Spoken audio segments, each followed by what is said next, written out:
이 아이는 못 가르칩니다. 단언컨대요. 서울대 수학교육과 출신 과외교사가 가방을 바닥에 내던지며 소리쳤습니다. 책상 위 문제집들이 와르르 쏟아졌죠. 그녀의 얼굴은 분노로 새빨갛게 달아올라 있었습니다.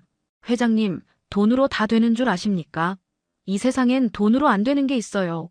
50대 중반의 건설그룹 회장이 차갑게 서 있었고 구석에는 9살 아이가 고개를 푹 숙인 채 떨고 있었습니다. 이것이 석 달 만에 8번째로 떠나는 과외교사였죠. 대체 이 집에서 무슨 일이 벌어지고 있는 걸까요? 재벌가의 화려한 겉모습 뒤에 숨겨진 이야기가 궁금하시다면 잠시만 구독과 좋아요 버튼을 눌러주세요. 윤재혁, 국내 5손가락 안에 드는 건설그룹의 회장이었습니다. 그에게는 평생의 목표가 하나 있었죠. 바로 늦둥이 아들 승우를 명문대에 보내고 3대째 이어온 가문의 사업을 물려주는 것이었습니다. 하지만 현실은 참담했습니다. 초등학교 3학년인 승우는 학교에서 사고뭉치로 유명했죠. 친구 가방을 몰래 숨기고 급식실에서 장난을 쳐서 음식을 쏟아버리기 일쑤였습니다. 담임 선생님은 일주일에 2~3번씩 전화를 걸어왔습니다. 회장님, 승우가 또.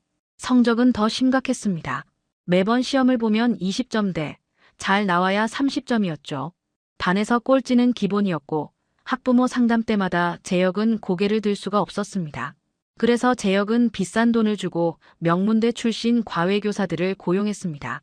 하지만 단 한 명도 한 달을 버티지 못했죠. 이유는 승우의 태도 때문이었습니다. 선생님은 우리 집보다 돈도 없으면서요. 승우는 과외교사들을 무시했습니다. 수업 중에 딴짓을 하고 교사의 물건을 몰래 숨기기도 했죠. 어떤 선생님의 지갑이 사라졌다가 화단에서 발견된 적도 있었습니다. 그렇게 8번째 교사마저 떠나던 날, 재혁은 승우를 서재로 불렀습니다. 너 이 모양으로 어떻게 명문대 가냐? 재혁의 목소리는 차갑게 가라앉아 있었습니다. 승우는 고개를 숙인 채 대답하지 않았죠. 오늘부터 밤 10시까지 이 문제집 다 풀어. 못 풀면 자지 마. 재혁은 두꺼운 문제집 5권을 승우 앞에 쌓아놓고 나갔습니다. 문이 쾅 닫히는 소리가 저택 전체에 울렸죠. 그날 저녁 재벌가의 저녁 식사 자리는 냉랭했습니다. 테이블에는 재혁의 조카 도준이도 함께 앉아 있었죠. 16살의 도준은 명문 고등학교 전교 1등, 집안의 자랑이었습니다. 삼촌, 승우 성적표 봤어요. 수학 23점이라던데. 도준이 비웃듯 말했습니다. 3학년이 구구단도 헷갈린대요. 부끄럽지도 않나 봐요. 주변 친척들이 웅성거렸습니다. 승우는 고개를 더 숙였죠. 재혁은 아무 말도 하지 않았습니다. 오히려 차갑게 승우를 바라볼 뿐이었죠. 도준이 말이 맞다. 너 그 모양으로 우리 회사 물려받을 생각 말아라. 식사가 끝나고 승우는 자기 방으로 돌아왔습니다. 책상 위에는 아버지가 쌓아놓은 문제집들이 산더미처럼 놓여 있었습니다. 승우는 떨리는 손으로 첫 페이지를 펼쳤죠. 분수의 덧셈, 통분, 약분. 한 글자 한 글자가 외계어처럼 보였습니다. 승우는 연필을 들었지만 어디서부터 풀어야 할지 알 수가 없었죠. 1시간이 지났습니다. 공책은 여전히 백지였습니다. 2시간이 지났습니다. 지우개로 문지른 흔적만 가득했죠. 밤 10시가 되었습니다. 승우는 책상에 엎드려 소리 죽여 울기 시작했습니다. 아빠한테 또 혼날 거야. 난 정말 바보야. 낮에는 과외교사들에게 건방지게 굴었던 아이, 학교에서 사고만 치고 다니던 아이. 하지만 그 모습은 전부 가면이었습니다. 진짜 승우는 두려움에 떨고 있는 9살 아이일 뿐이었죠. 복도 저편에서는 재혁의 차가운 목소리가 들려왔습니다. 내일까지 이 문제집 다 풀어놨겠지. 승우의 눈물이 문제집 위로 똑똑 떨어졌습니다. 밤 11시, 저택의 불빛이 하나둘 꺼져가고 있었습니다. 2층 복도를 조심스럽게 걸어가는 사람이 있었죠. 22의 정은서, 이 집에서 일한 지 석 달째 되는 가사도우미였습니다. 은서는 부산 출신이었습니다. 고등학교를 졸업하고 대학에 입학했지만 1년 만에 그만뒀죠. 아버지의 사업이 부도나면서 집안이 풍비박산 났기 때문이었습니다. 어머니는 병원에 입원해 계셨고 고3인 남동생의 학비를 벌어야 했습니다. 은서는 서울로 올라와 이 일을 시작했죠. 매일 아침 6시부터 밤 11시까지 일했습니다. 청소, 빨래, 설거지. 힘들었지만 월급은 괜찮았습니다. 그 돈의 대부분은 고향으로 보내졌고 은서는 작은 고시원 방에서 하루하루를 버텨냈죠. 은서가 승우의 방문 앞에 섰습니다. 마지막 청소 구역이었죠. 은서는 조심스럽게 노크를 했습니다. 도련님, 청소해도 될까요? 대답이 없었습니다. 은서는 천천히 문을 열고 들어갔죠. 방 안은 어둠에 잠겨 있었습니다. 책상 위 스탠드만 외롭게 켜져 있었죠. 그리고 그 불빛 아래 승우가 책상에 엎드려 있었습니다. 은서는 청소도구를 들고 조용히 방 안으로 들어갔습니다. 승우가 자고 있는 줄 알았죠. 그런데 책상 위에 뭔가 이상한 것이 보였습니다. 수학 문제집이 펼쳐져 있었고 공책은 온통 지우개 자국으로 더러워져 있었습니다. 연필 자국은 여기저기 흐트러져 있었고 종이는 찢어질 듯 구겨져 있었죠. 그리고 종이 위에 작은 물방울 자국들이 보였습니다. 눈물이었습니다. 은서가 가까이 다가가자 승우의 작은 흐느낌 소리가 들렸죠. 난 정말 바보야. 승우는 두 손으로 얼굴을 감싼 채 소리 죽여 울고 있었습니다. 낮에 과외교사들에게 건방지게 굴던 그 아이가 아니었죠. 그저 두려움에 떨고 있는 9살 아이일 뿐이었습니다. 은서는 가슴이 먹먹해졌습니다. 자신도 어렸을 때 공부가 어려워서 울었던 기억이 떠올랐죠. 시골 학교 교실에서 혼자 남아 문제를 풀다가 울었던 그때가 생각났습니다. 은서는 망설였습니다. 가사도우미가 재벌집 도련님한테 말을 거는 게 맞나? 괜히 나섰다가 해고당하는 거 아냐? 하지만 승우의 울음소리는 계속되었습니다. 은서는 조심스럽게 다가갔습니다. 도련님. 승우가 깜짝 놀라 고개를 들었습니다. 눈가가 새빨갛게 부어 있었고 눈물 자국이 뺨에 그대로 남아 있었죠. 누구세요? 청소하는 은서예요. 도련님, 괜찮으세요? 승우는 황급히 눈물을 닦았습니다. 들키고 싶지 않았던 것이죠. 괜찮아요. 나가주세요. 하지만 은서는 책상 위에 문제집을 보았습니다. 분수의 덧셈과 뺄셈 문제들이었죠. 3학년 수학이었습니다. 은서의 가슴이 뛰기 시작했습니다. 저 문제들은 은서가 너무나 잘 아는 것들이었습니다. 은서는 고등학교 때 전국 수학경시 대회에서 2등을 했었고 대학에서는 수학교육과를 다녔었죠. 저 정도 문제는 눈 감고도 풀 수 있었습니다. 은서는 더 이상 참을 수가 없었습니다. 도련님, 이 문제요. 은서가 조심스럽게 문제집을 가리켰습니다. 이 문제는 어렵지 않아요. 여기 이 부분을 이렇게 통분하면 되거든요. 은서는 승우의 공책에 연필로 천천히 풀이 과정을 적어 내려갔습니다. 분모를 같게 만드는 거예요. 2분의 1과 3분의 1은 분모가 달라서 바로 더할 수 없잖아요. 그러니까 6분의 3, 6분의 2로 바꿔주는 거예요. 그럼 6분의 5가 되죠. 승우의 눈이 점점 커졌습니다. 복잡하게만 보이던 문제가 단계별로 풀리기 시작한 것이죠. 와, 진짜네요. 승우의 목소리에 처음으로 밝은 기운이 돌았습니다. 그럼 이 문제도 똑같이 하면 돼요? 맞아요, 도련님. 한번 혼자 해보세요. 승우는 떨리는 손으로 연필을 들었습니다. 그리고 은서가 알려준 방법대로 천천히 문제를 풀기 시작했죠. 통분하고 분자끼리 더하고 약분까지. 마침내 답을 구했을 때 승우의 얼굴에 환한 미소가 번졌습니다. 맞아요. 제가 맞게 푼 거예요. 은서가 답안을 확인하고는 고개를 끄덕였죠. 완벽해요, 도련님. 승우는 생애 처음으로 스스로 문제를 풀어낸 것이었습니다. 그 순간 승우의 눈에서 뭔가가 반짝였습니다. 두려움이 아니라 희망이었죠. 누나, 내일도 알려줄 수 있어요? 은서는 잠시 망설였습니다. 가사도우미가 도련님을 가르친다는 게 말이 되나요? 하지만 승우의 간절한 눈빛을 보니 거절할 수가 없었습니다. 아무한테도 말하면 안 돼요. 제가 해고당할 수 있어요. 약속할게요, 누나. 절대 말 안 할게요. 승우는 처음으로 환하게 웃었습니다. 그날 밤, 승우는 은서가 알려준 방법으로 문제 5개를 더 풀었습니다. 그리고 처음으로 편안한 마음으로 잠자리에 들었죠. 다음 날 저녁 은서가 일을 마치고 복도를 지나가는데 누군가 뒤에서 불렀습니다. 누나, 승우였습니다. 방문을 살짝 열고 은서를 부르고 있었죠. 도련님, 왜 그러세요? 오늘도 알려줄 수 있어요? 승우의 목소리는 조심스러웠습니다. 어제 밤의 일이 꿈이 아니었으면 좋겠다는 표정이었죠. 은서는 주변을 둘러봤습니다. 다행히 아무도 없었습니다. 들어가요, 도련님. 그날부터 은서와 승우의 비밀 시간이 시작되었습니다. 매일 밤 10시 은서의 청소 시간이 끝나면 두 사람은 승우의 방에서 만났죠. 정확히 30분 은서는 승우에게 수학을 가르쳤습니다. 은서의 가르침은 특별했습니다. 다른 과외교사들처럼 어려운 용어를 쓰지 않았죠. 통분, 약분 같은 단어 대신 분모를 같게 만들기, 숫자를 줄이기 같은 쉬운 말을 썼습니다. 그리고 무엇보다 은서는 승우를 혼내지 않았습니다. 틀려도 괜찮아요. 다시 해보면 돼요.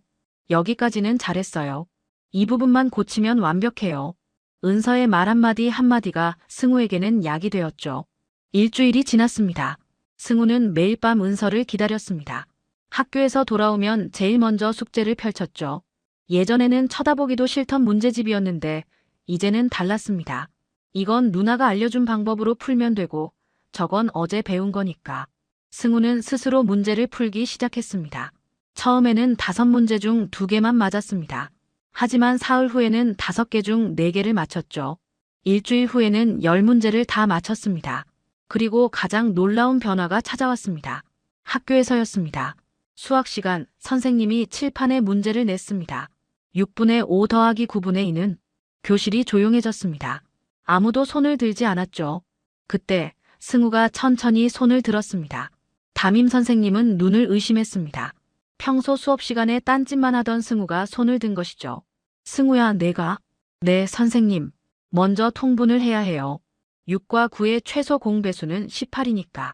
승우는 또박또박 설명했습니다. 은서가 알려준 바로 그 방법이었죠. 18분의 15 더하기 18분의 4, 그래서 답은 18분의 19예요. 교실이 술렁이었습니다. 맞았어, 승우야. 아주 잘했어. 선생님의 칭찬에 승우는 얼굴이 빨개졌습니다. 생애 처음으로 듣는 칭찬이었죠. 그날 오후 담임 선생님은 재혁에게 전화를 걸었습니다. 회장님, 오늘 승우가 수업 시간에 손을 들고 문제를 풀었어요. 뭐라고요? 재혁은 귀를 의심했습니다. 처음 보는 일이에요. 게다가 답도 맞췄어요. 혹시 새로 과외 선생님을 구하셨나요? 아니요, 그런 적 없습니다. 전화를 끊은 재혁은 고개를 갸웃했습니다. 분명 지난주까지만 해도 승우는 문제 하나도 못 풀던 아이였는데 뭔가 달라진 건가. 하지만 재혁은 크게 신경 쓰지 않았습니다. 그저 우연이라고 생각했죠. 한편 승우의 방에서는 매일 밤 작은 기적이 일어나고 있었습니다. 누나, 오늘 학교에서 손 들었어요. 승우는 신이 나서 은서에게 말했습니다. 선생님이 잘했대요. 저 진짜 기뻤어요. 은서도 환하게 웃었습니다. 정말 잘했어요, 도련님. 누나도 기뻐요. 그런데 누나, 왜 이렇게 잘 가르쳐줘요? 다른 선생님들은 다 어렵게 설명했는데. 은서는 잠시 망설이다가 대답했습니다. 누나도 옛날에 수학을 좋아했거든요. 그래서 어떻게 하면 쉽게 이해할 수 있는지 알아요. 승우는 고개를 끄덕였습니다. 그리고 조심스럽게 물었죠. 누나는 대학교 안 다녀요? 은서의 얼굴이 잠깐 어두워졌습니다. 누나는 집안 사정이 어려워서 그만뒀어요. 왜요? 누나 진짜 똑똑한데. 동생 학비 벌어야 해서요. 그리고 어머니가 병원에 계셔서. 승우는 은서를 물끄러미 바라봤습니다. 낮에 자기한테 건방지게 대하던 과외교사들이 떠올랐죠. 그 선생님들은 모두 좋은 대학을 나왔다고 자랑했습니다. 하지만 정작 가르치는 건 형편없었죠. 그런데 은서는 달랐습니다. 대학도 못 다녔다면서 그 누구보다 잘 가르쳐줬습니다. 그리고 무엇보다 자기를 혼내지 않고 믿어줬죠. 누나 고마워요. 진짜로요. 승우의 진심 어린 말에 은서는 미소를 지었습니다. 천만에요, 도련님. 도련님이 열심히 하니까 누나도 기뻐요. 2주일이 지났습니다. 승우의 공책은 점점 깨끗해졌습니다. 예전처럼 지우개로 문지른 자국이 가득하지 않았죠. 대신 또박또박 정리된 풀이 과정이 가득했습니다.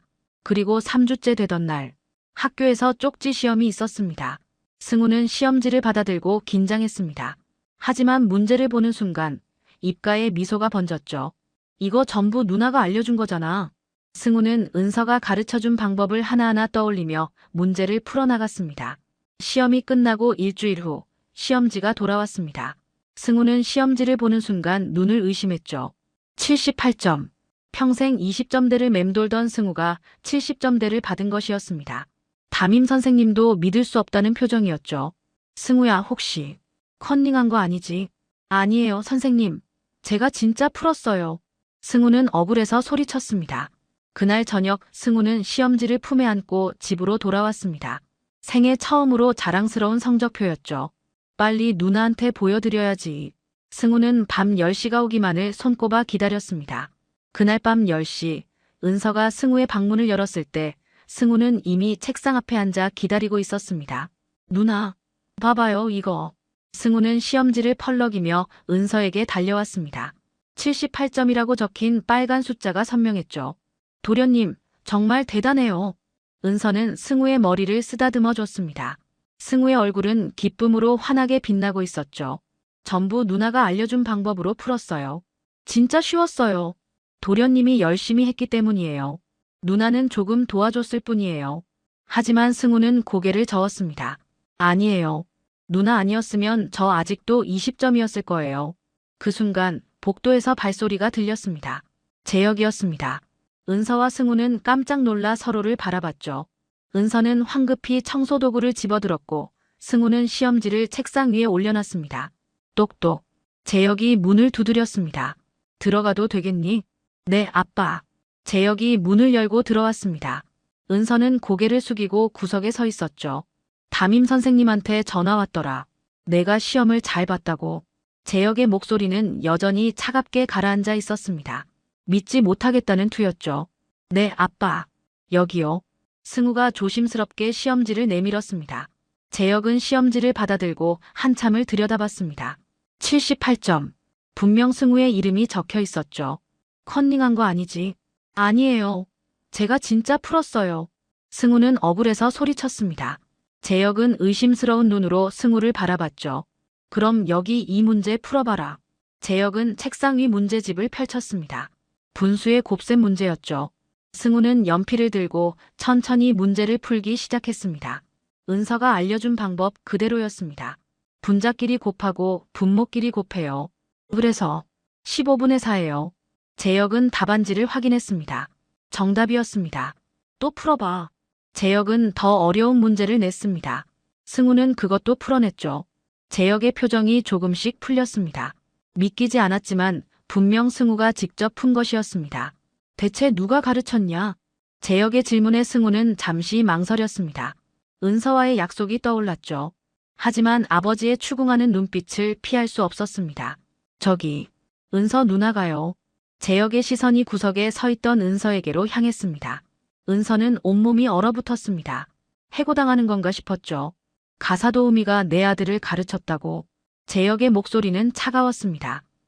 죄송합니다, 회장님. 도련님이 너무 힘들어하셔서.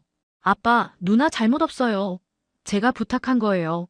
승우가 은서를 감쌌습니다. 재혁은 한참을 아무 말 없이 두 사람을 바라봤습니다. 그리고 은서에게 물었죠. 어떻게 가르쳤습니까? 쉬운 말로 천천히 설명했을 뿐입니다. 도련님이 이해할 때까지 기다려드렸고요. 재혁은 고개를 끄덕였습니다. 그리고 승우에게 물었습니다. 다른 선생님들과 뭐가 다르더냐? 누나는요, 제가 틀려도 혼내지 않았어요. 그리고 어려운 말 안 쓰고 쉽게 알려줬어요. 승우의 대답에 재혁은 침묵했습니다. 그동안 자신이 고용했던 과외교사들이 떠올랐죠. 모두 명문대 출신의 화려한 스펙을 가진 사람들이었습니다. 하지만 단 한 명도 승우를 변화시키지 못했습니다. 그런데 대학도 제대로 못 나온 가사도우미가 해냈습니다. 재혁은 복잡한 심경이었습니다. 알겠다. 물러가 봐도 좋다. 은서는 황급히 인사하고 방을 나갔습니다. 복도로 나온 은서는 가슴을 쓸어내렸죠.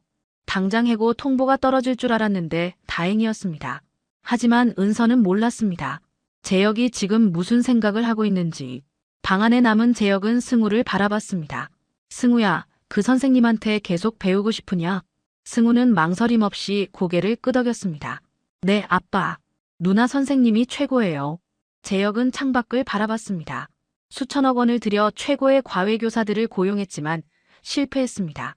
그런데 한 달에 200만 원 받는 가사도우미가 아들을 변화시켰습니다. 재혁의 자존심이 상했습니다. 하지만 동시에 궁금했습니다. 대체 저 여자가 누구길래, 무슨 실력을 가졌길래 이런 결과를 만들어낸 걸까요?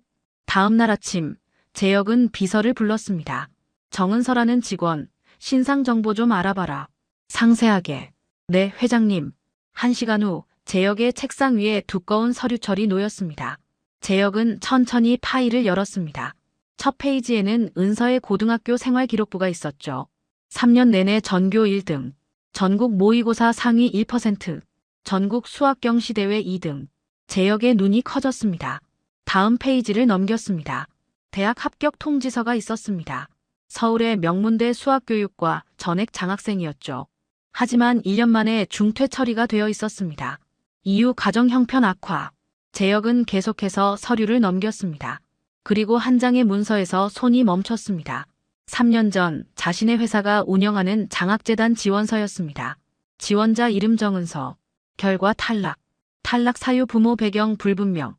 집안 검증 불가. 심사위원장 윤재혁. 재혁은 서류를 내려놓고 의자에 깊이 기댔습니다. 3년 전 자신이 직접 은서의 장학금을 거절했던 것이었습니다. 신분과 배경이 불분명하다는 이유로 재혁의 손이 떨렸습니다. 자신이 짓밟았던 그 소녀가 지금 자기 아들을 구하고 있었습니다.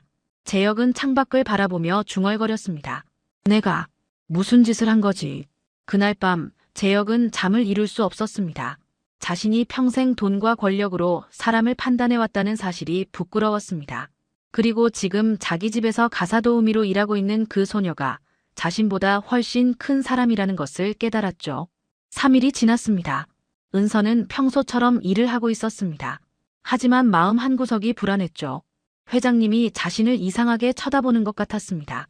그날 오후 비서가 은서를 찾아왔습니다.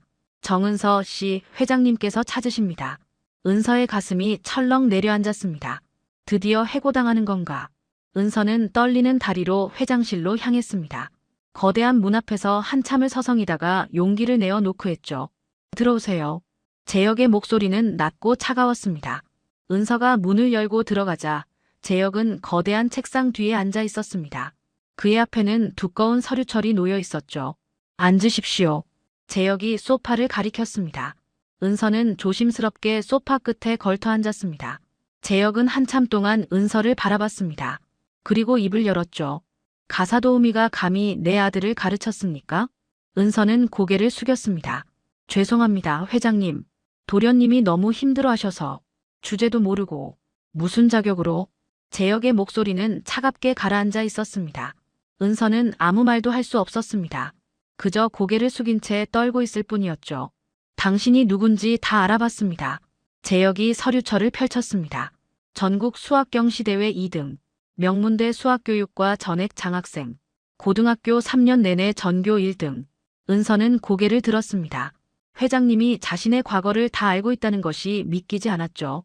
그런 실력을 가진 사람이 왜 가사도우미를 하고 있습니까? 아버지가 돌아가셔서요. 어머니 병원비와 동생 학비를 벌어야 했습니다. 은서의 목소리는 떨리고 있었습니다.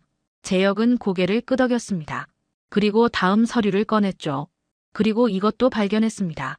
재혁이 내민 서류를 본 순간 은서의 얼굴이 하얗게 질렸습니다. 3년 전 장학재단 지원서였습니다. 3년 전 당신이 우리 장학재단에 지원했더군요. 하지만 탈락했습니다. 기억납니까? 은서는 고개를 끄덕였습니다. 기억났습니다. 너무나 선명하게. 3년 전 대학 1학년 때였습니다. 아버지의 사업이 부도나고 집안이 무너졌죠. 은서는 장학금을 받기 위해 여러 곳에 지원했습니다. 그중 하나가 바로 이 회사의 장학재단이었습니다. 서류 심사까지는 통과했습니다.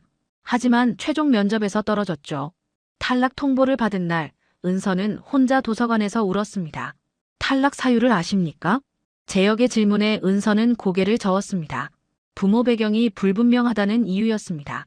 집안 검증이 안 된다고요. 은서의 눈이 흔들렸습니다. 아버지가 부도를 낸 집안이라 신용이 없다는 거였죠. 그래서 당신을 떨어뜨렸습니다. 재혁은 잠시 멈췄다가 말했습니다. 그 심사위원장이 바로 나였습니다. 은서는 믿을 수 없다는 표정으로 재혁을 바라봤습니다. 3년 전 내가 당신의 꿈을 짓밟았습니다. 신분과 배경으로 사람을 판단했죠. 재혁의 목소리에는 처음으로 떨림이 있었습니다. 그런데 지금 당신이 내 아들을 구하고 있습니다. 은서의 눈에서 눈물이 주르륵 흘러내렸습니다. 3년 동안 억눌러왔던 감정이 터져나왔죠. 장학금을 받지 못해 학교를 그만둬야 했던 그날, 동생들에게 미안해하며 서울로 올라왔던 그날, 모든 것이 떠올랐습니다. 미안합니다. 재혁이 고개를 숙였습니다. 재벌 회장이 가사도우미에게 고개를 숙이는 모습이었습니다. 내가 당신을 제대로 보지 못했습니다. 돈과 신분으로만 사람을 판단했습니다. 은서는 눈물을 닦으며 고개를 저었습니다. 괜찮습니다, 회장님. 이미 지난 일이에요. 아니, 괜찮지 않습니다. 재혁은 책상 서랍에서 봉투 하나를 꺼냈습니다. 이건 3년 전 당신이 받았어야 할 장학금입니다. 3년치 전부입니다. 은서는 황급히 손을 저었습니다. 아닙니다, 회장님. 저는 그럴 수 없습니다. 그리고 제안이 하나 더 있습니다. 재혁은 진지한 표정으로 은서를 바라봤습니다. 우리 아들의 정식 과외교사가 되어 주십시오. 가사 도우미 일은 다른 사람이 하게 하고 당신은 오직 승우 교육만 전담하는 겁니다. 회장님, 급여는 지금의 5배로 드리겠습니다. 그리고 당신의 대학 복학 등록금, 생활비, 어머니 병원비, 동생 학비, 전부 제가 책임지겠습니다. 은서는 믿을 수 없다는 표정이었습니다. 왜 이렇게까지 해주시는 겁니까? 재혁은 창밖을 바라봤습니다. 당신이 나에게 가르쳐줬습니다. 사람의 가치는 돈이나 신분이 아니라는 것을요. 재혁은 다시 은서를 바라봤습니다. 그리고 이건 시혜가 아닙니다. 내 속죄입니다. 3년 전의 잘못을 바로잡고 싶습니다. 은서의 눈에서 눈물이 멈추지 않았습니다. 하지만 조건은 하나뿐입니다. 우리 승우를 계속 가르쳐 주십시오. 당신처럼 가르쳐 주십시오. 은서는 한참을 울다가 고개를 끄덕였습니다. 감사합니다, 회장님. 최선을 다하겠습니다. 재혁은 처음으로 부드러운 미소를 지었습니다. 고맙습니다, 정은서 선생님. 그날 저녁 은서는 승우에게 소식을 전했습니다. 도련님, 이제 누나가 정식으로 선생님이 됐어요. 승우는 깡충깡충 뛰며 기뻐했습니다. 진짜요? 그럼 이제 매일 누나한테 배울 수 있어요? 응, 매일 가르쳐 줄 수 있어. 승우는 은서를 꼭 안았습니다. 누나 최고예요. 하지만 은서는 몰랐습니다. 앞으로 더 큰 시련이 기다리고 있다는 것을. 한 달이 흘렀습니다. 은서는 이제 정식 과외교사가 되어 매일 승우를 가르쳤습니다. 가사도우미복 대신 단정한 옷을 입고 승우의 공부방에서 수업을 진행했죠. 승우의 변화는 날이 갈수록 눈부셨습니다. 매일 숙제를 스스로 해오고 수업 시간에는 적극적으로 손을 들었습니다. 친구들 가방을 숨기던 장난도 사라졌죠. 그리고 마침내 중간고사가 다가왔습니다. 시험 전날 밤, 승우는 긴장한 얼굴로 은서를 바라봤습니다. 누나, 나 잘할 수 있을까? 도련님은 할 수 있어요. 그동안 정말 열심히 했잖아요. 은서는 승우의 어깨를 다독여줬습니다. 시험 당일, 승우는 떨리는 손으로 시험지를 받아들었습니다. 하지만 문제를 보는 순간 미소가 번졌죠. 이거 전부 누나랑 공부한 거잖아. 승우는 은서가 가르쳐준 방법을 하나하나 떠올리며 차분하게 문제를 풀어나갔습니다. 일주일 후 성적이 발표되었습니다. 담임교사는 성적표를 보고 눈을 의심했습니다. 수학 89점, 국어 85점, 전 과목 평균 82점, 반에서 7등이었습니다. 승우야, 이게 정말 내 성적이 맞니? 담임교사는 믿을 수 없다는 표정으로 물었습니다. 네, 선생님. 제가 열심히 했어요. 승우는 자신감 넘치는 목소리로 대답했습니다. 그날 오후 담임교사는 재혁에게 전화를 걸었습니다. 회장님, 승우가 이번 시험에서 반 7등을 했습니다. 믿기지 않으시겠지만 사실입니다. 전화를 받은 재혁은 말문이 막혔습니다. 불과 2달 전만 해도 반 꼴찌였던 아들이 7등을 했다니. 선생님, 정말 감사합니다. 재혁은 진심으로 감사 인사를 했습니다. 그날 저녁 재벌가에서는 가족 식사 자리가 마련되었습니다. 테이블에는 재혁과 승우, 그리고 친척들이 모여 있었죠. 도준도 와 있었습니다. 재혁이 성적표를 테이블 위에 올려놨습니다. 승우가 이번 시험에서 반 7등을 했습니다. 친척들이 웅성거렸습니다. 7등? 그 승우가? 도준의 얼굴이 굳었습니다. 믿을 수 없다는 표정이었죠. 삼촌, 설마 과외교사라도 새로 구하셨어요? 그렇습니다. 아주 훌륭한 선생님을 모셨죠. 재혁은 만족스러운 표정으로 말했습니다. 도준은 비웃듯 말했습니다. 그래봤자 한두 번이겠죠. 승우가 얼마나 가겠어요. 하지만 승우는 도준을 똑바로 쳐다봤습니다. 형, 나 이제 달라졌어. 다음엔 형보다 잘할 거야. 테이블이 조용해졌습니다. 예전에 승우라면 고개를 숙이고 있었을 텐데 지금은 당당하게 맞서고 있었죠. 재혁은 흐뭇하게 웃었습니다. 식사가 끝나고 재혁은 서재로 은서를 불렀습니다. 정은서 선생님 앉으세요. 은서가 앉자 재혁은 봉투 하나를 내밀었습니다. 이번 달 보너스입니다. 승우를 이렇게 변화시켜 주셔서 감사합니다. 아닙니다, 회장님. 제가 해야 할 일을 했을 뿐입니다. 아니, 당신은 기적을 만들어냈습니다. 재혁은 진심 어린 눈빛으로 은서를 바라봤습니다. 승우가 처음으로 공부가 재밌다고 말했습니다. 처음으로 자신감을 가졌고요. 은서는 미소를 지었습니다. 도련님이 원래 똑똑한 아이예요. 그냥 방법을 몰랐을 뿐이에요. 재혁은 고개를 끄덕이며 창밖을 바라봤습니다. 나는 평생 잘못 살았습니다. 돈으로 모든 것을 해결할 수 있다고 생각했죠. 재혁은 은서를 다시 바라봤습니다. 하지만 당신이 가르쳐줬습니다. 진짜 중요한 건 돈이 아니라 사람의 진심이라는 것을요. 회장님, 내일부터 회사 장학재단 심사 기준을 바꾸겠습니다. 신분이나 배경이 아닌 오직 실력과 열정으로만 평가하겠습니다. 재혁은 잠시 멈췄다가 말했습니다. 그리고 당신을 장학재단 자문위원으로 모시고 싶습니다. 진짜 인재를 알아보는 눈은 당신이 가지고 계시니까요. 은서는 눈물이 핑 돌았습니다. 3년 전 장학금을 받지 못해 학교를 그만둬야 했던 그 소녀가 이제는 장학재단 자문위원이 되는 것이었습니다. 감사합니다, 회장님. 제가 받은 은혜를 꼭 갚겠습니다. 은혜가 아닙니다. 당신이 받아 마땅한 자리입니다. 그날 밤 재혁은 혼자 서재에 남아 생각에 잠겼습니다. 불과 2달 전만 해도 자신은 오만한 재벌이었습니다. 돈과 권력으로 모든 것을 판단했죠. 하지만 지금은 달랐습니다. 22의 가사도우미가 가르쳐준 교훈. 사람의 가치는 신분이 아니라 진심에서 나온다는 것. 진짜 교육은 돈으로 살 수 없다는 것. 재혁은 창밖의 서울 야경을 바라보며 중얼거렸습니다. 난 이제야 제대로 된 아버지가 되어가는구나. 한편 승우의 방에서는 은서와 승우가 함께 공부하고 있었습니다. 누나, 나 다음 시험엔 1등 할 수 있을까? 당연하지. 도련님은 할 수 있어. 승우는 환하게 웃으며 문제집을 펼쳤습니다. 예전처럼 두려움에 떨지 않았습니다. 공부가 즐거웠고 자신감이 생겼죠. 은서는 승우의 그런 모습을 보며 행복했습니다. 자신이 포기했던 교사의 꿈을 이렇게 이루고 있다는 것이 감사했죠. 하지만 두 사람은 몰랐습니다. 곧 더 큰 시련이 찾아올 것이라는 것을. 질투와 오해가 그들을 기다리고 있다는 것을. 2주일 후 재벌가에서는 큰 가족 모임이 열렸습니다. 재혁의 형제들과 친척들이 모두 모인 자리였죠. 거실은 화려한 음식들로 가득했고 사람들의 웃음소리가 울려 퍼졌습니다. 도준도 와 있었습니다. 하지만 그의 얼굴은 밝지 않았죠. 지난 2주 동안 도준은 승우의 변화를 지켜봐야 했습니다. 학교에서 칭찬받고 집안 어른들에게 기특하다는 말을 듣는 승우를 보며 질투가 불타올랐습니다. 내가 늘 1등인데 왜 승우만 칭찬받는 거야? 도준은 승우를 끌어내릴 방법을 찾고 있었습니다. 식사가 한창일 때 도준이 입을 열었습니다. 삼촌, 승우 과외교사가 누구래요? 재혁은 대답했습니다. 정은서 선생님이십니다. 아주 훌륭하신 분이죠. 어디 대학 나오셨는데요? 도준의 질문에 재혁은 잠시 망설였습니다. 대학은 중퇴하셨습니다. 테이블이 조용해졌습니다. 도준이 비웃듯 말했습니다. 대학도 못 나온 사람이 과외교사라고요? 그것도 재벌집 도련님을. 재혁의 형이 끼어들었습니다. 재혁아, 그게 무슨 소리냐? 제대로 된 스펙도 없는 사람을 고용한 거야? 형님, 그분은 실력이. 실력? 학벌도 없는 사람이 무슨 실력이야? 도준이 다시 입을 열었습니다. 그리고 삼촌, 그 선생님 원래 뭐 하던 사람이에요? 그건 가사도우미였다면서요? 청소하던 아줌마가 갑자기 선생님이 된 거잖아요.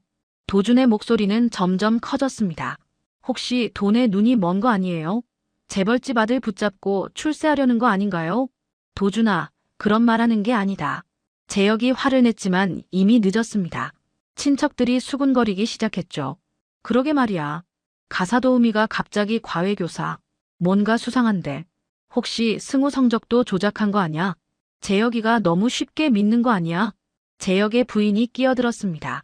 여보, 나도 그 여자가 마음에 안 들었어요. 신분도 모르는 사람을 집에 두는 게.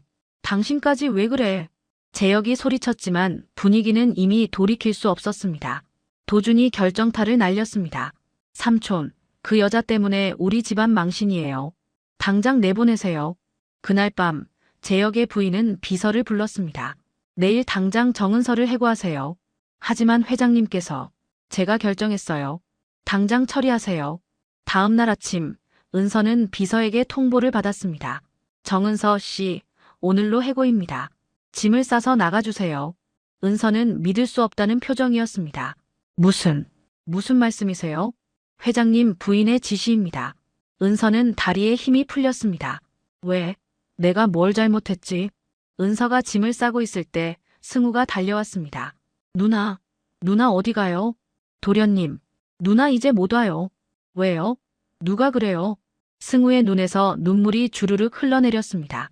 누나는 나한테 유일한 사람이었어요. 누나만 나를 믿어줬어요. 은서도 눈물을 참을 수 없었습니다. 미안해요, 도련님. 누나가 힘이 없어서. 그때 재혁이 집에 돌아왔습니다. 복도에서 우는 승우와 은서를 보고 달려왔죠. 무슨 일이냐? 아빠, 누나를 보내지 마요. 제발요. 승우는 재혁의 다리를 붙잡고 울부짖었습니다. 누나 없으면 나 다시 공부 안 할 거예요. 다시 꼴찌할 거예요. 재혁은 비서를 돌아봤습니다. 이게 어떻게 된 거냐? 부인께서 해고 지시를 내리셨습니다. 재혁의 얼굴이 굳었습니다. 당장 부인을 불러. 잠시 후 재혁의 부인이 왔습니다. 당신 무슨 짓이오? 당연한 일했어요. 신분도 모르는 여자를 집에 둘 순 없잖아요. 신분? 당신도 그 말을 해? 재혁은 분노로 떨고 있었습니다. 이 집안 사람들 전부 똑같구만. 사람을 신분으로만 보는구만. 여보, 왜 그래요? 집안 체면도 생각해야죠. 체면? 내 아들이 변한 게 체면보다 중요하지 않소? 재혁과 부인이 언성을 높이는 사이 승우는 은서를 붙잡고 놓지 않았습니다. 누나 가지 마요. 제발요. 은서는 승우를 꼭 안아줬습니다. 도련님, 누나는 괜찮아요. 도련님은 이제 혼자서도 잘할 수 있어요. 싫어요. 누나 아니면 안 돼요. 승우의 절규가 저택 전체에 울려 퍼졌습니다. 재혁은 주먹을 쥐고 서 있었습니다. 집안의 압력, 부인의 반대, 친척들의 수군거림. 모든 것이 은서를 내쫓으라고 압박했습니다. 재혁은 선택의 기로에 서 있었죠. 아들의 행복을 택할 것인가 아니면 집안의 체면을 택할 것인가. 그날 밤 은서는 짐을 싸서 저택을 떠났습니다. 승우는 방에서 혼자 울고 있었죠. 누나. 책상 위에는 은서가 가르쳐준 문제집들이 가지런히 놓여 있었습니다. 하지만 승우는 그것들을 쳐다보지도 않았습니다. 공부가 무슨 의미가 있습니까? 자기를 믿어준 유일한 사람이 떠났는데. 승우는 책상 위 문제집들을 와르르 바닥에 쏟아버렸습니다. 다시는 공부 안 할 거야. 재혁은 서재에서 위스키 잔을 기울이고 있었습니다. 창밖으로 은서가 떠나는 모습이 보였죠. 재혁은 잔을 내려놓고 고개를 떨어뜨렸습니다. 내가 또 잘못된 선택을 한 건가? 저택은 다시 차갑고 어두운 곳이 되어버렸습니다.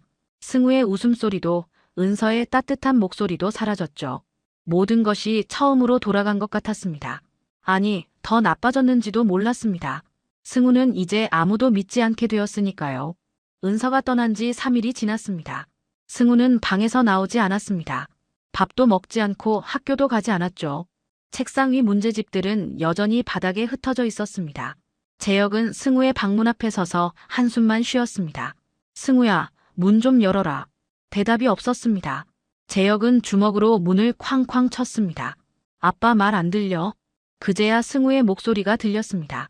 아빠는 돈으로 사람 평가하잖아요. 누나도 그렇게 내쫓았잖아요. 재혁은 가슴이 찢어지는 것 같았습니다. 아들의 말이 맞았습니다. 자신은 평생 돈과 신분으로 사람을 판단해왔죠. 그날 밤 재혁은 잠을 이룰 수 없었습니다. 새벽 2시 재혁은 서재로 내려갔습니다. 책상 위에는 3년 전 은서의 장학금 신청서가 놓여 있었죠. 재혁은 그 서류를 한참 바라봤습니다. 내가 3년 전에도 이 아이의 꿈을 짓밟았고 지금 또다시 내 아들의 행복을 짓밟고 있구나. 재혁은 결심했습니다. 더 이상 돈과 체면에 갇혀 살지 않기로. 다음 날 아침 재혁은 온 가족을 거실로 불렀습니다. 친척들도 모두 모였습니다. 도준도 와 있었죠. 재혁이 입을 열었습니다. 오늘 여러분께 고백할 것이 있습니다. 모두가 재혁을 바라봤습니다. 3년 전 저는 정은서라는 학생의 장학금 신청을 거절했습니다. 친척들이 웅성거렸습니다. 이유는 단 하나. 집안 배경이 변변치 않다는 이유였습니다. 재혁은 3년 전 서류를 테이블 위에 올려놨습니다. 전국 수학경시대회 2등, 고등학교 전교 1등, 명문대 전액 장학생. 이런 인재를 저는 신분 때문에 거절했습니다. 도준의 얼굴이 굳었습니다. 그 학생이 바로 정은서입니다. 여러분이 돈에 눈먼 여자라고 비난했던 그 사람이죠. 재혁은 친척들을 둘러봤습니다. 저는 평생 잘못 살았습니다. 돈과 권력으로 사람을 판단했습니다. 그리고 그 오만함이 제 아들까지 망치고 있었습니다. 재혁의 목소리가 떨렸습니다. 하지만 정은서 선생님이 제게 가르쳐줬습니다. 사람의 가치는 신분이 아니라 진심에서 나온다는 것을요. 재혁은 부인을 바라봤습니다. 당신도 틀렸소. 체면이 아들의 행복보다 중요하지 않소. 부인은 아무 말도 하지 못했습니다. 재혁은 도준을 바라봤습니다. 도준아, 너도 틀렸다. 학벌이 실력을 증명하지 않아. 진심이 실력을 증명하지. 도준은 고개를 숙였습니다. 재혁은 모두를 향해 말했습니다. 지금부터 저는 정은서 선생님을 다시 모셔올 것입니다. 그리고 무릎 꿇고 사과할 것입니다. 여보. 부인이 소리쳤지만 재혁은 이미 문을 나서고 있었습니다. 재혁은 직접 차를 몰고 은서가 사는 고시원으로 향했습니다. 좁고 어두운 골목, 낡은 건물. 재혁은 가슴이 먹먹했습니다. 이런 곳에서 은서가 살고 있었다니. 재혁은 계단을 올라가 은서의 방문 앞에 섰습니다. 똑똑. 문이 열렸습니다. 은서는 재혁을 보고 깜짝 놀랐죠. 회장님. 정은서 선생님, 할 말이 있습니다. 재혁은 깊게 고개를 숙였습니다. 미안합니다. 제가 또 당신을 짓밟았습니다. 은서는 당황해서 손을 저었습니다. 아닙니다, 회장님. 괜찮습니다. 아닙니다. 괜찮지 않습니다. 재혁은 고개를 들었습니다. 그의 눈에는 진심이 담겨 있었죠. 저는 평생 돈으로 모든 것을 해결할 수 있다고 생각했습니다. 하지만 틀렸습니다. 재혁은 무릎을 꿇었습니다. 회장님, 은서가 황급히 재혁을 일으키려 했지만 재혁은 움직이지 않았습니다. 제발 다시 돌아와 주십시오. 승우가, 아니, 제가 당신이 필요합니다. 재혁의 목소리는 떨리고 있었습니다. 당신이 없으면 승우는 다시 예전으로 돌아갑니다. 그리고 저도 다시 오만한 재벌로 돌아갈 겁니다. 은서의 눈에서 눈물이 흘러내렸습니다. 회장님, 일어나세요. 제가 갈게요. 재혁은 천천히 일어났습니다. 정말입니까? 네. 도련님이 기다리고 있을 텐데요. 두 사람이 저택으로 돌아왔을 때 승우는 방에서 나오지 않고 있었습니다. 은서가 조심스럽게 방문을 두드렸습니다. 도련님, 누나예요. 안에서 움직이는 소리가 들렸습니다. 문이 벌컥 열렸습니다. 누나. 승우는 은서를 보자마자 와락 안겼습니다. 누나 정말 온 거예요? 응, 누나 다시 왔어. 승우는 은서의 품에서 한참을 울었습니다. 누나 없으면 나 아무것도 못해요. 아니야, 도련님은 이미 많이 성장했어. 이제는 혼자서도 잘할 수 있어. 은서는 승우의 머리를 쓰다듬어 줬습니다. 3개월 후 학교에서 시상식이 열렸습니다. 승우는 단상 위에 서 있었습니다. 전 과목 최우수상을 받은 것이었죠. 윤승우 학생, 이번 학기 전 과목 평균 91점으로 전교 3등입니다. 박수가 터져 나왔습니다. 승우는 상장을 받아들고 단상에서 내려왔습니다. 그리고 객석에 앉아있던 은서에게 다가가 상장을 건넸습니다. 누나, 이거 누나 거예요. 도련님 거잖아. 아니에요. 누나가 아니었으면 전 아직도 20점이었을 거예요. 은서는 눈물을 글썽이며 승우를 안아줬습니다. 객석에 앉아있던 재혁도 눈시울이 붉어졌습니다. 도준이 옆에서 조심스럽게 말했습니다. 삼촌, 제가 잘못했어요. 승우한테도 은서 선생님한테도. 재혁은 도준의 어깨를 두드렸습니다. 알았다. 이제 너도 배웠으면 됐다. 1년 후 은서는 대학에 복학했습니다. 주말마다 저택에 와서 승우를 가르쳤고 재혁의 장학재단 자문위원으로도 활동했죠. 승우는 꾸준히 상위권을 유지했고 장래 희망은 선생님이 되었습니다. 누나처럼 아이들을 가르치는 선생님이 되고 싶어요. 어느 일요일 오후 재혁은 정원에서 은서와 차를 마시고 있었습니다. 정은서 선생님 고맙습니다. 뭐가요, 회장님? 저를 변화시켜줘서요. 돈보다 사람이 먼저라는 걸 가르쳐줘서요. 은서는 미소를 지었습니다. 저야말로 감사합니다. 제 꿈을 다시 찾게 해주셔서요. 두 사람은 정원을 바라봤습니다. 그곳에서 승우가 문제집을 펼쳐놓고 혼자 공부하고 있었죠. 더 이상 두려워하지 않는 아이. 공부가 즐거운 아이. 자신감 넘치는 아이. 재혁은 중얼거렸습니다. 가장 귀한 재산은 돈이 아니라 사람이었구나. 그걸 배우는데 55년이 걸렸네. 은서가 대답했습니다. 늦지 않으셨어요, 회장님. 깨달으신 것만으로도 대단하신 거예요. 서울의 따스한 햇살이 정원을 비추고 있었습니다. 22 청소부 소녀가 55세 재벌 회장에게 가르쳐 준 것. 진짜 교육은 돈이 아니라 진심에서 나온다는 것. 사람의 가치는 신분이 아니라 마음에서 결정된다는 것. 그리고 그 교훈은 한 아이의 인생을 바꿨고 한 집안을 변화시켰습니다. 22의 가사도우미 은서가 55세 재벌 회장에게 가르쳐 준 것은 단순한 공부 방법이 아니었습니다. 진짜 교육은 돈이 아니라 진심에서 나온다는 것. 사람의 가치는 신분이 아니라 마음에서 결정된다는 것. 그리고 누구나 자기만의 방식으로 배울 수 있다는 것이었죠. 우리는 살면서 수많은 사람들을 만납니다. 그때 겉모습만 보고 판단하지는 않으셨나요? 학벌과 신분으로 사람을 평가하지는 않으셨나요? 이 이야기가 여러분께 작은 울림이 되었다면 댓글 한 줄 남겨주세요. 오늘 이 영상을 보신 모든 분들께 좋은 일만 가득하시길 바랍니다.